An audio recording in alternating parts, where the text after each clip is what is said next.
What does it feel like to feel something? Hello friends, तो movie की शुरुआत होती है 2063 से और हमें एक सेमिनार को दिखाया जाता है जहां बहुत सारे साइंटिस्ट मौजूद होते हैं। हमें बताया जाता है कि पृथ्वी अब बहुत ही ज़्यादा गर्म होने लगी है और यहां पर कई बीमारियां भी फैल रही है और इंसानों के लिए अब पृथ्वी पर रहना आसान नहीं था। इस कारण उन लोगों को इंसानों की प्रजाति को बनाए रखने के लिए एक अलग प्लेनेट की ज़रूरत है जो बिल्कुल पृथ्वी की तरह ही हो। वहाँ मौजूद कई साइंटिस्ट इस बारे में ही चर्चा कर रहे होते हैं। इस दौरान एक साइंटिस्ट सभी लोगों को बताती है कि उन्होंने इस तरह का एक प्लैनेट खोज लिया है जहाँ पर वो लोग आर्टिफिशियल बेबी सेल को बड़ा करके उस प्लैनेट पर भेजेंगे, क्योंकि उस प्लैनेट पर पहुँचने के लिए उन्हें कम से कम 86 सालों का लंबा इंतज़ार करना होगा। और इस दौरान अगर कोई न्यू जनरेशन वहाँ पर जाएगी तो वो 86 सालों के अंदर ही खत्म हो जाएगी। इस कारण वो लोग फैसला करते हैं कि वो आर्टिफिशियल बेबी सेल से प्रोड्यूस बच्चों को उसी प्लैनेट पर भेजेंगे जो सेकंड जनरेशन की होगी और वही जनरेशन थर्ड जनरेशन को प्रोड्यूस करेगी ताकि वो उस प्लैनेट पर एक बार फिर से इंसानों को सरवाइव करवाने के लिए अपने बच्चे पैदा कर सके जो उस प्लैनेट पर रहकर इंसानी प्रजाति विलुप्त होने से बचा सके।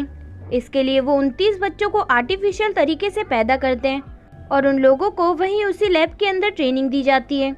इसके बाद हमें रिचर्ड नाम के एक साइंटिस्ट को दिखाया जाता है जो उसी लैब में जा रहा होता है जहाँ पर उन्हीं बेबी सेल से कुछ बच्चों को प्रोड्यूस किया जा रहा है और ये बच्चे उन्हीं साइंटिस्टों के स्पर्म से प्रोड्यूस किए गए हैं ताकि उनके अंदर उन्हीं तरह के कुछ फीचर्स आ जाएं और उनका दिमाग भी उन्हीं साइंटिस्ट की तरह ही तेज हो।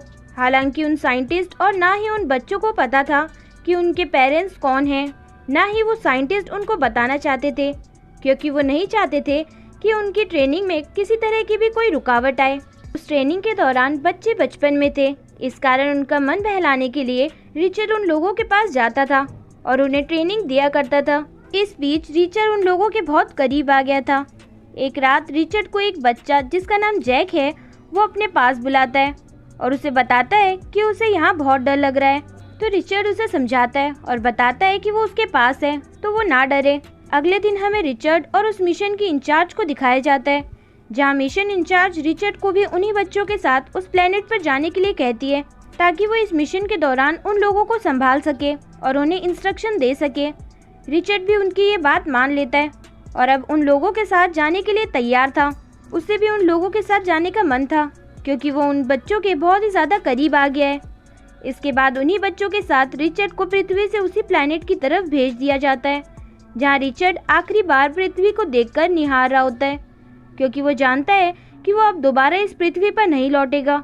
इसके बाद हमें 10 साल बाद का सीन दिखाया जाता है और वो बच्चे अब बड़े हो चुके थे जहाँ पर हम देखते हैं रिचर्ड भी वहीं मौजूद है जो उन लोगों को दिन रात ट्रेनिंग दे रहा है। यहाँ हम देखते हैं कि वो बच्चे बिना किसी इमोशन के ही उस शिप पर मौजूद थे और अपना काम टाइम पर कर लिया करते थे। उन्हें किसी भी तरह की अलग एक्टिविटी नहीं कराई जाती थी, उन्हें सिर्फ और सिर्फ ट्रेनिंग ही दी जाती थी। इस दौरान उन्हें एक ब्लू कलर का लिक्विड भी पिलाया जाता था जो उनकी इमोशन और डिज़ायर को कंट्रोल करता था ताकि वो बच्चे किसी आम इंसानों की तरह बिहेव ना करें और इस मिशन को कंप्लीट कर सकें। उन बच्चों का डेली रूटीन फिक्स होता है, वो अपना अपना काम निपटा कर सो जाया करते थे। यहाँ हमें पता चलता है कि वो सारे बच्चे बहुत ही ज़्यादा समझदार हैं और उन सभी बच्चों में कोई इंजीनियर तो कोई डॉक्टर या तो कोई और खूबी वाला है। उन लोगों को इसी तरह ट्रेन किया जा रहा है ताकि वो आने वाली जनरेशन को भी इसी तरह ट्रेन कर सकें। इसके बाद हमें सैला नाम की एक लड़की को दिखाया जाता है जो रिचर्ड के पास आकर उसे बताती है कि इस शिप में मौजूद सारे लोगों की जिंदगी बोरिंग सी है, उनके लिए किसी भी तरह की एंटरटेनमेंट या मनोरंजन करने वाली कोई भी एक्टिविटी नहीं है। रिचर्ड उसे बताता है कि हमें इंसानों की प्रजाति बचाने के लिए यहाँ पर भेजा गया है, न कि यहाँ पर मजे करने के लिए। इस बीच रिचर्ड सैला को उसके ग्रैंड पेरेंट्स की पिक्चर दिखाता है। ये देखकर सैला बहुत ही ज्यादा खुश होती है। इसके बाद हम क्रिस्टोफर नाम के एक लड़के को देखते हैं जो बॉटनिकल साइंटिस्ट है जो शिप पर रहते हुए आने वाली जनरेशन के लिए क्रॉप प्रोडक्शन देख रहा होता है। इस दौरान वो उन पौधों में एक तरह का लिक्विड देखता है जिसके बारे में उसे भी कुछ भी जानकारी नहीं थी। वो नेट पर भी उन केमिकल के बारे में सर्च करता है लेकिन उसे कुछ जानकारी नहीं मिलती। ये सारी बातें वो रिचर्ड को भी बताता है लेकिन रिचर्ड उसे अपने काम पर ध्यान देने के लिए कहकर वहाँ से चला जाता है। क्रिस्टोफर को कहीं न कहीं लगता था कि रिचर्ड उन लोगों से इस केमिकल के बारे में कुछ छुपा रहा है। इस कारण वो अपने ही एक साथी जैक को, जो कि हैकिंग में एक्सपर्ट था, उसे बुलाता है और उससे शिप पर मौजूद कंप्यूटर को हैक करवाकर उन केमिकल के बारे में पता लगाने की कोशिश करता है। इस दौरान उनको पता चलता है कि ये वही लिक्विड है जो उन्हें रोज सुबह पिलाया जा रहा है, जिससे उनकी इमोशन और डिजायर को कंट्रोल किया जा रहा है। अब क्रिस्टोफर और जैक दोनों अगले दिन उस लिक्विड को नहीं लेते और ये बात वो अपने कुछ साथियों को भी बता देते हैं कि उन लोगों के साथ धोखा किया जा रहा है। उन्हें जबरन ही उस ब्लू लिक्विड को पिलाया जा रहा है ताकि वो इंसानों की तरह न रहे और मशीन की तरह ही काम करते रहें। इसके बाद क्रिस्टोफर रिचर्ड के पास जाकर सारी बातें बताता है। वो बताता है कि वो लोग उन्हें धोखा दे रहे हैं, लेकिन रिचर्ड उसकी किसी भी बात से एग्री नहीं करता। वो बताता है कि वो सिर्फ और सिर्फ इंसानों को बचाने के लिए ये मिशन कंप्लीट करना चाहता है। इसके बाद हम रिचर्ड को देखते हैं जो अपने मिशन कंट्रोल रूम में उस मिशन इंचार्ज के लिए एक वीडियो शूट करता है, जहां वो अपने सीनियर को बताता है कि हमें किसी भी हाल में इन बच्चों को बता देना चाहिए कि वो किस तरह के मिशन के लिए यहाँ पर आए हुए हैं, क्योंकि यहाँ मौजूद सारे बच्चे बहुत ही ज़्यादा इंटेलिजेंट है जो कभी ना कभी इस बात की जानकारी इकट्ठा कर ही लेंगे और ये बात पता चलने पर उन्हें बहुत ही ज़्यादा दुख होगा। अब रिचर्ड उस मैसेज को सेंड कर देता है। उस मैसेज को धरती तक पहुँचने के लिए 2 महीने लगने वाले थे। इसके बाद हम क्रिस्टोफर को देखते हैं जो सैला को देखकर बहुत ज़्यादा अट्रैक्ट होने लगा है। इससे पहले कि क्रिस्टोफर सैला को प्रपोज करता, वहाँ पर जैक आता है और अपने दिल का हाल सैला के सामने जाहिर करता है और उसे प्रपोज करता है। तभी वहाँ पर रिचर्ड आता है जो जैक को सैला से दूर रहने का कहकर वहाँ से चला जाता है। इसके बाद हम जैक और क्रिस्टोफर को देखते हैं जो वर्कआउट के दौरान बहुत ही ज़्यादा खुश थे। यहाँ हमें पता चलता है कि वो दोनों जो ब्लू लिक्विड नहीं पी रहे थे, उसी के कारण इस तरह की एक्टिविटी करने का मन उनका हो रहा है और वो एक इंसानों की तरह ही अपनी लाइफ एंजॉय कर पा रहे हैं। इसके बाद हम देखते हैं कि उस शिप में एक अजीब तरह की वाइब्रेशन होने लगी है और शिप के अंदर मौजूद सभी लोग डर जाते हैं क्योंकि शिप के अंदर अजीब सी आवाज़ें भी आ रही होती है।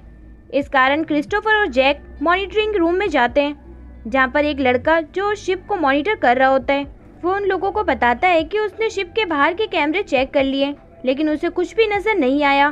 तो जैक उस लड़के से पूछता है कि क्या शिप के बाहर भी कोई दुनिया मौजूद है। तो वो लड़का बताता है कि क्यों नहीं, हम लोग जिस तरह से इस शिप पर मौजूद है उसी तरह कोई न कोई प्रजाति शिप के बाहर भी मौजूद हो सकती है।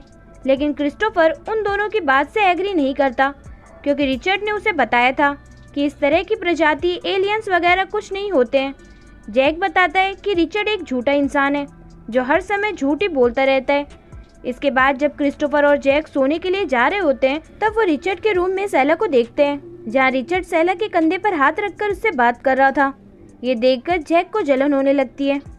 इसके बाद उन सभी लोगों को रिचर्ड द्वारा बताया जाता है कि किसी टेक्निकल एरर के कारण हमारा पृथ्वी से कांटेक्ट टूट गया है और इसे ठीक करने के लिए उन लोगों को शिप के बाहर जाना होगा और इस काम के लिए वो अपने साथ जैक को ले जाना चाहता है। जैक जब अपना सूट पहनने के लिए जाता है तो उसे वहाँ पर सैला नजर आती है, जिसे देखकर वो उसके साथ जबरदस्ती करने लगता है।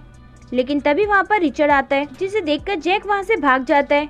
इसके बाद रिचर्ड फैसला करता है कि वो अपने साथ क्रिस्टोफर को स्पेस में ले जाएगा। जब रिचर्ड और क्रिस्टोफर उस एरर को ठीक कर रहे होते हैं, तभी उन्हें एक जोरदार का झटका लगता है और रिचर्ड इस दौरान घायल हो जाता है। उसकी बॉडी पूरी तरह से जल चुकी थी। किसी तरह क्रिस्टोफर उसे लेकर अंदर आता है। थोड़ी देर बाद रिचर्ड की मौत हो जाती है और शिप की सारी मशीनें और इक्विपमेंट्स जलने लगते हैं और अंदर मौजूद सारे बच्चे बहुत ही ज्यादा डर जाते हैं क्योंकि उनका लीडर रिचर्ड मारा जा चुका है और उन लोगों को लगता है कि शायद शिप के बाहर किसी तरह के एलियन मौजूद हैं जिसने रिचर्ड को मारा है। अब उस शिप पर कोई भी लीडर मौजूद नहीं था। इस कारण जैक वहाँ का लीडर बनना चाहता था, लेकिन ये रूल नहीं था। रूल के हिसाब से लीडर चुनने के लिए वहाँ वोटिंग की जाती है और इस वोटिंग में क्रिस्टोफर जीत जाता है और अब वो उस शिप का लीडर होता है और उसकी बात हर एक को माननी पड़ेगी। जैक भी न चाहते हुए बुरे मन से क्रिस्टोफर को कॉन्ग्रेचुलेट करता है। इसके बाद नया लीडर क्रिस्टोफर सभी लोगों को बताता है कि सबसे पहले हमें शिप में हुए डैमेज को एक बार फिर से ठीक करना है ताकि वो लोग यहाँ पर सरवाइव कर पाएं। इसके बाद उसकी बात को मानकर सभी लोग शिप के डैमेज को ठीक करने लगते हैं। इसके बाद हम क्रिस्टोफर और सैला को देखते हैं जो रिचर्ड के रूम में बैठकर उसकी उस वीडियो को देख रहे होते हैं, जहाँ उन्हें पता चलता है कि रिचर्ड उन बच्चों से कितना प्यार करता था। ये सारी बातें जानने के बाद क्रिस्टोफर और सैला बहुत ही ज्यादा इमोशनल हो जाते हैं और इसी बीच वो एक दूसरे के करीब भी आ जाते हैं। ये सब देखकर जैक को फिर से जलन होने लगती है। इसके बाद जैक वहाँ मौजूद सारे लोगों को बताता है कि उन्हें उस ब्लू लिक्विड को नहीं पीना चाहिए। उसकी बात मानकर सभी लोग ब्लू लिक्विड पीना बंद कर देते हैं। इसके बाद हम देखते हैं कि शिप का माहौल पूरी तरह से बिगड़ चुका है। वहाँ मौजूद सारे बच्चे अब इमोशन और डिजायर को महसूस कर पा रहे थे और जैसी लाइफ रिचर्ड के मौजूद होने पर वहाँ थी, उस तरह का डिसिप्लिन अब वहाँ पर बिल्कुल नहीं था, क्योंकि अब वो लोग इंसानी रूप में कन्वर्ट हो चुके थे, जिन्हें अब हर तरह की इमोशन और कंट्रोल को समझना आ चुका था। वो अब एक इंसान की तरह ही उस शिप पर अपनी लाइफ बिताने लगते हैं। यहाँ हम देखते हैं कि वो शिप के सारे नियम और कानून को ताक पर रखकर अपनी अपनी लाइफ को एंजॉय कर रहे होते हैं। कोई भी वहाँ के रूल को फॉलो नहीं कर रहा। ये सब देखकर क्रिस्टोफर बहुत ही ज़्यादा दुखी होता है। इसके बाद जैक सभी लोगों को बताता है कि उसने और उसके एक साथी ने एक रूम के अंदर एक एलियन को देखा है जो उन लोगों पर अटैक कर रहा था, लेकिन किसी तरह वो अपने आप को बचाकर वहाँ से भाग आए। लेकिन क्रिस्टोफर और उसके कुछ साथियों को जैक की किसी भी बातों पर विश्वास नहीं होता, क्योंकि वो हमेशा ही झूठ बोला करता है।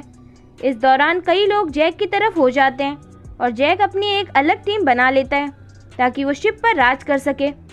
इसके बाद हम क्रिस्टोफर और उसके साथियों को देखते हैं जो रिचर्ड की मौत का पता लगाने के लिए एक हार्ड ड्राइव में मौजूद फाइल को ऑन करते हैं, जिससे उन्हें सीसीटीवी कैमरे से पता चलता है कि रिचर्ड की मौत का जिम्मेदार जैक है, क्योंकि जब रिचर्ड रेडियो कनेक्शन ठीक करने गया था तो जैक ने ही वहाँ की हिट को हाई कर दिया था, जिस कारण रिचर्ड की जलने के कारण मौत हो गई थी। और ये सब बात जानने के बाद क्रिस्टोफर और वहाँ मौजूद लोग जैक से नफरत करने लगते हैं, क्योंकि उसने उनके ही लीडर को खत्म कर दिया। रिचर्ड को खत्म करने के बाद उसने उस रूम में भी आग लगा दी जहाँ पर उसके खिलाफ कंप्यूटर में सबूत होते हैं, ताकि उसे कोई भी पकड़ ना सके। और उसने सभी को यकीन दिला दिया कि सच में ही उस शिप पर कोई एलियन मौजूद है जिसने रिचर्ड को खत्म कर दिया है। इसके बाद क्रिस्टोफर जैक की सारी सच्चाई सभी लोगों के सामने लाता है और बताता है कि किस तरह रिचर्ड को जैक ने खत्म कर दिया था।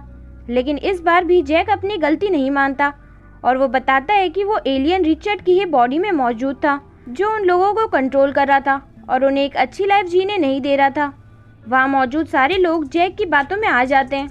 जैक बताता है कि अब वो एलियन किसी और इंसान के अंदर मौजूद है और वो वही खड़े पीटर नाम के एक लड़के के अंदर उस एलियन के मौजूद होने का शक जाहिर करता है। इसके बाद वहाँ मौजूद सारे लोग पीटर को भगा भगा कर मार देते हैं और उसकी वहीं पर मौत हो जाती है।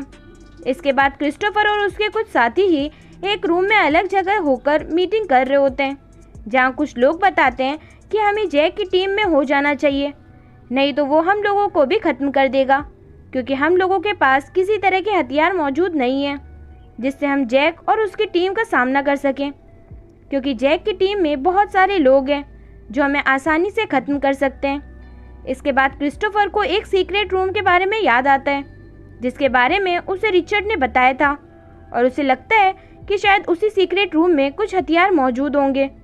इस कारण वो उस रूम के पास आकर उस रूम को खोलने लगता है, लेकिन उस रूम में लॉक होता है, इस कारण वो उस रूम को नहीं खोल पाते। तभी वहाँ पर जैक की टीम के ही 2 मेंबर मौजूद होते हैं जो उन लोगों को वहाँ देख लेते हैं और इस बारे में जैक को भी बता देते हैं। जैक अपने सारे साथियों को लेकर उस रूम के पास आता है और उस दरवाजे को तोड़ देता है जहाँ उन्हें बहुत सारे हथियार मिलते हैं।